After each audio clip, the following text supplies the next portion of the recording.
les rebondissements se suivent et ne se ressemblent pas dans le vaudeville Renaissance sportive de Berkane et l'Union sportive de la Médina d'Alger. Hier, le 24 avril 2024, la CAF a rendu un verdict. Commençons d'abord par lire ce qui est venu dans la décision de la CAF. Le Caire, le 24 avril 2024, objet match numéro 129, USMA Algérie versus la Renaissance sportive de Berkane, Maroc, de la Total Energies Coupe de la Confédération 2023-2024.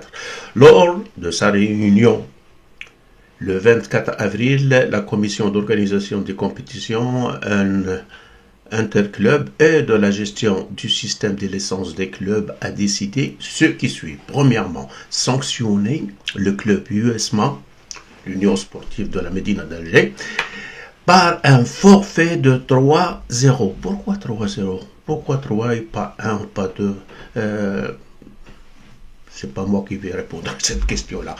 Pour le match numéro 129, USMA Algérie versus Renaissance sportive de Berkane, Maroc, de la Total Energies Coupe de la Confédération 2023-2024. Deuxièmement, soumettre le cas au jury disciplinaire pour des éventuelles sanctions additionnelles.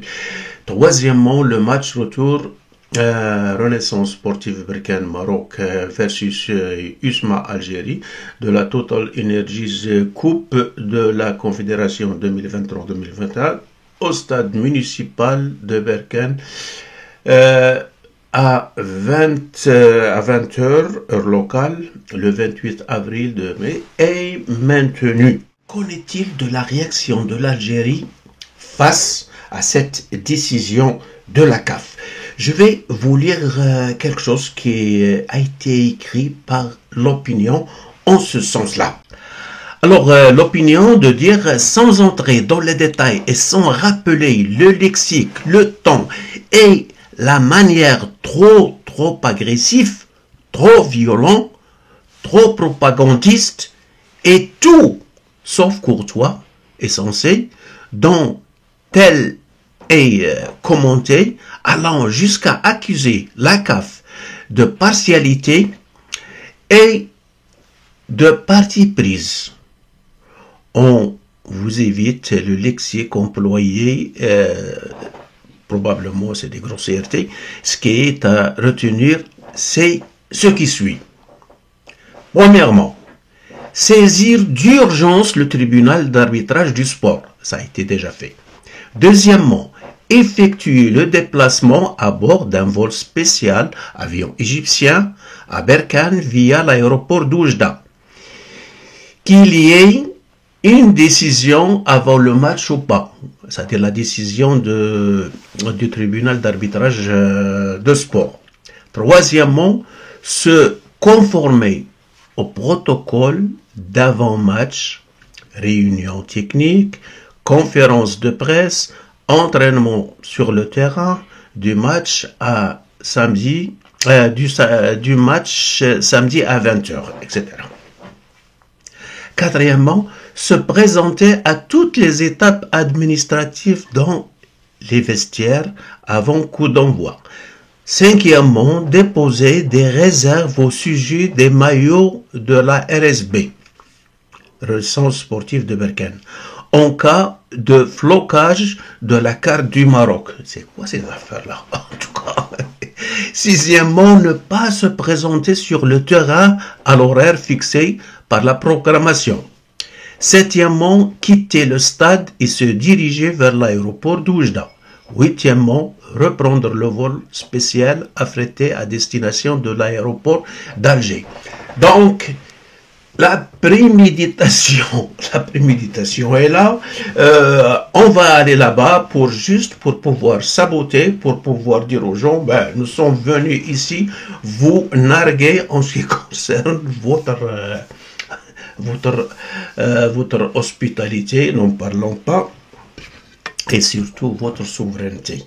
Alors, l'Algérie a considéré que, du moment que les Berkanais sont rentrés à l'aéroport d'Alger avec des maillots portant toute la carte du Maroc, ça a été une atteinte à la souveraineté de l'Algérie. Une carte du Maroc, même si le Maroc est encore,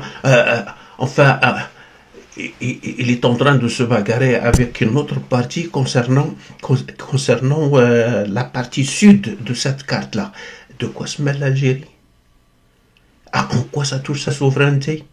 Alors, pour ceux qui n'ont pas suivi très bien ce feuilleton, ce vaudeville, les Algériens ont protesté le dimanche dernier sur le fait que les Berkaniers jouent avec la carte complète de leur pays et les Algériens de prétendre que les gens de Berkane n'ont pas respecté la souveraineté de l'Algérie.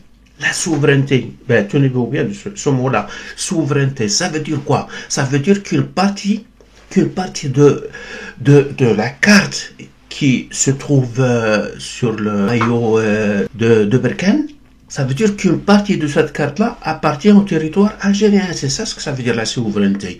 Donc, les Algériens sont en train de nous dire que une partie du territoire marocain leur appartient.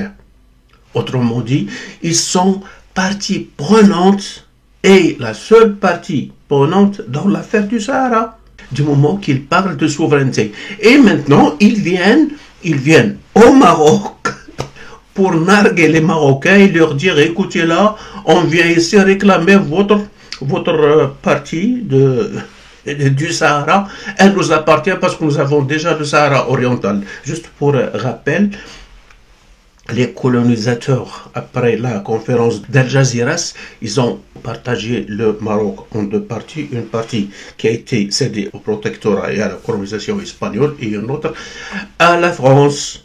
Les Espagnols, ils ont pris la partie du Sahara marocain. Avant l'arrivée même des Français en Algérie, une grande partie du Sahara oriental et le Sahara occidental était sous souveraineté marocaine. Et du moment que, après, les Français, ils ont attribué à l'Algérie une grande partie du Sahara, c'est-à-dire le Sahara oriental, voilà maintenant qu'ils nous disent qu'ils veulent également la partie occidentale pour étendre leur mainmise sur tout le Sahara, qu'il soit occidental ou oriental. Et le Polisario dans tout ça. Le Polisario, d'après ce que nous sommes en train de voir là, le Polisario, c'est un pion que l'Algérie pousse à sa guise sur l'échiquier de ses relations internationales. On va attendre samedi et on va voir qu'est-ce qui va se passer. Est-ce que les Marocains vont respecter la souveraineté proclamée de l'Algérie sur leur territoire, ou est-ce qu'ils vont sortir avec leur maillot, avec la carte complète? Messieurs, mesdames, au revoir et à la prochaine.